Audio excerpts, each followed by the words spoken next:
Hello everyone, this is Mr. Mola for lesson 8-4, graphing f of x equals a and then parentheses x minus h squared and then plus k. So this is very similar to the graphing absolute value lessons. We have these three variables here and they each do something different. So as long as you kind of remember what they do, definitely be taking notes during this video and it'll make the video or the lesson a lot easier then once you have these notes. So we have three variables here, a, h, and k. They each do something different. X is just x, so that's always going to be there. So if you look at the letter a, if there's ever a number in that spot that's in front of parentheses, that determines whether we're going to stretch or shrink.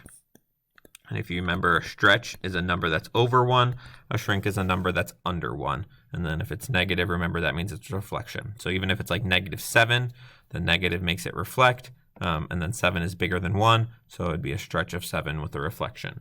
Okay. The h is kind of the weird one. This one's the opposite. This determines whether the graph moves left or right. And this one's the one that's weird because you would assume left is negative and right is positive, but it's the other way around. So if it's left, it's going to be a plus, and if it's right, it's going to be a minus. And then k, this one is the one that makes sense, determines whether we're moving the graph up or down. And this one makes sense. Up is positive and down is negative. So here in A, they want us to compare these two things. Well, the difference between x squared and x minus 2 squared is the -2. So the -2 means it is going to shift 2 to the right. And I'll kind of show you what that means here when we graph it. So I have x squared. Okay, so there's my red graph, and then we had parentheses, x minus 2 squared. So pretty much the same graph, except from the red graph to the blue graph is shifted 2 to the right, which is exactly what we said. You could use Desmos to do this and kind of see how it shifts. That'll actually probably even take you longer. You could do a chart and plug in 3 numbers and see what the shift looks like. That'll probably take you the longest. Or if you kind of remember this cheat code up here and kind of say like, okay, well, there's a number inside the parentheses, that would be represented by the letter h. H makes it move left or right. Okay, same thing here. We have 2x squared equals 2 and then x minus 2 squared. So they both have a 2x squared there. So again, the new thing is that -2. And just like on the first one, a -2 makes it move 2 to the right. And I'll put it on Desmos so we can see the transition here. So we have a 2x squared and then a 2. So it kind of just, that 2 just makes it stretch 2. So you'll notice it's a little taller and skinnier. But red graph to blue graph is just moving 2 to the right. Let's look at the next page. Now we have compare -x squared to -x plus 2. So kind of the same thing. Now we have a +2. So that means we're going to move left 2 spots. Okay. We don't have to talk about the translation because it's a -x to a -x. So that's not what's different about it. What's different about it is the +2. Then same thing with B. We have a -2x squared. So -2x squared, that's there. But again, we have that +2. So that's going to make it move left 2. Okay, some of these it's just going to be one thing is different. Some of them it's going to be 2 or 3 things are different. So you kind of got to see looking at it once we get to some more example problems at the end. Okay, and then similar to the first kind of problems, there's a short way to do these and there's a fast way to do these. So I'll do the longer way here first. So here it wants us to find the axis symmetry and then graph, and we're not going to worry about it. So let's find the vertex and the axis symmetry. So this is when we're going to use that -b over 2a formula that we used a couple lessons ago.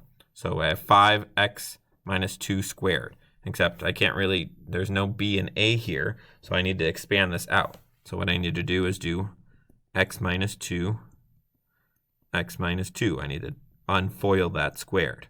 So if I do that, I get x squared minus 2x minus 2x plus 4. So that becomes x squared minus 4x plus 4. But then don't forget we have that 5 out in front, and that 5 needs to get distributed to everything. So now I have 5x squared minus 20x plus 20. Okay, so remember, this is the long way. So some of you are like, Mr. Mull, that's a lot of steps, and we're still not done yet. You're right. Okay, so now I'm going to use that negative b minus 2a. Remember, this is my a, this is my b, and not that it matters, but that's my c. So if I have negative b, so negative 20, and then 2 times a, and a in this case is 5. So negative 20 turns into a positive 20. 20 divided by 10 times 5, so 10 times 5 is, or 2 times 5 is 10, so 20 divided by 10 is 2. So my axis of symmetry is 2. And now they want us to go ahead and plug in that 2 for x. So if I do that, I have 5 times 2 squared minus 20 times 2 plus 20. Okay, so 2 times 2 is 4. 4 times 5 is 20. 20 times 2 is 40.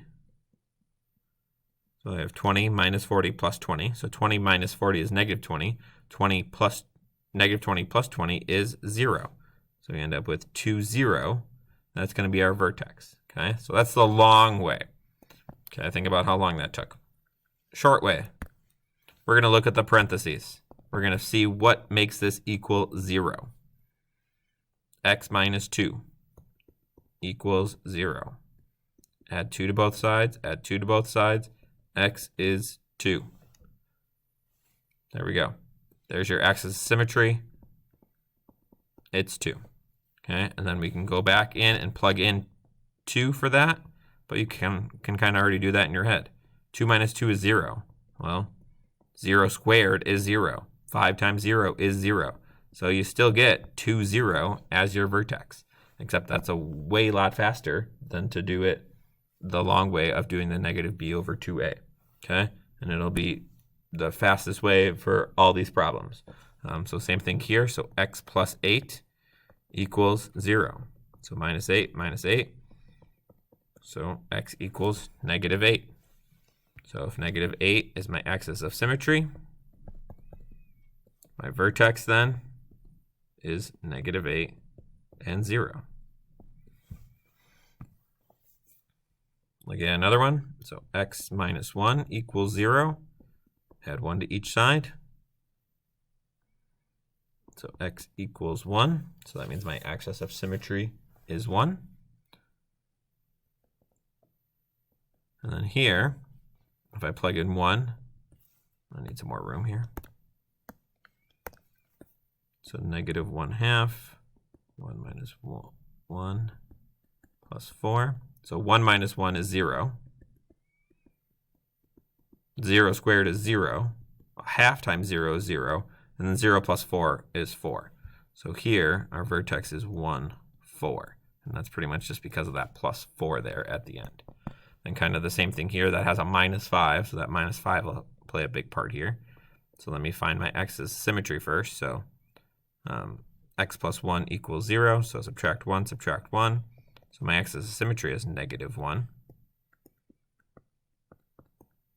Then if I plug in negative 1 to that problem, so x minus, except not x anymore, so negative 1 plus 1 squared, minus 5. So negative 1 plus 1 is 0. 0 squared is 0. 0 minus 5 is negative 5. So that means my vertex is that negative 1 for my axis of symmetry, and then negative 5. So again, I would do it this way. Just find what gives you 0 in the parentheses, and then plug that in to figure out what the other part of your vertex is. All right, and then 9, 10, 11, 12, it wants us to say what changed here, or it would just want us to compare it from x squared. So 9 and 10 are different from 11 and 12. So how is this different from x squared? And there's a couple things that are different. Well, first of all, this one has a 3 in front of it, and then this one has a plus 2 inside the parentheses. So might have a couple different lines here. So that 3 is in front, so that's going to make it stretch 3. And then the 2 is inside the parentheses, so that means 2 to the left. Okay, 10 is as hard as it gets because there's pretty much something everywhere. There's an A, there's an H, and there's a K. So first of all, we even have a negative sign there. So that means we are going to reflect because of the negative sign. Then we have that 1/4. 1/4 is less than 1, so it is a shrink of 1/4. Then it has a -6 inside the parentheses. Remember, -6 is going to be 6 to the right.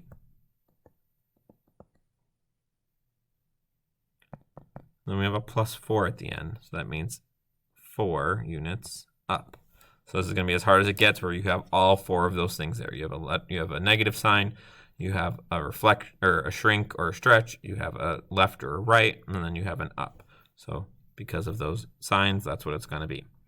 And then here, it pretty much just wants you to see what this is going to do to this problem. So what happens if you add 2 just to the parentheses?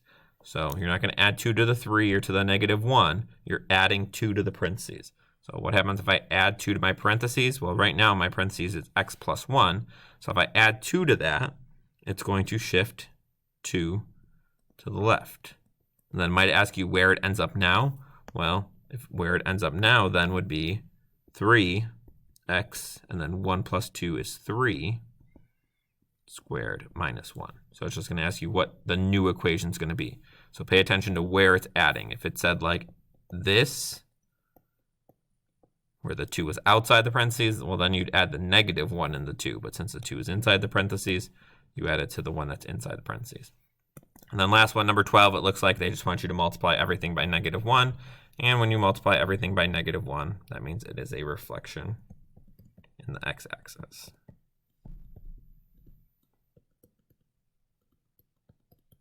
All right, hopefully that video helped. Make sure you're taking notes, writing down all these cheat sheets here for this problem, or for these problems, otherwise it might be a little more difficult for you.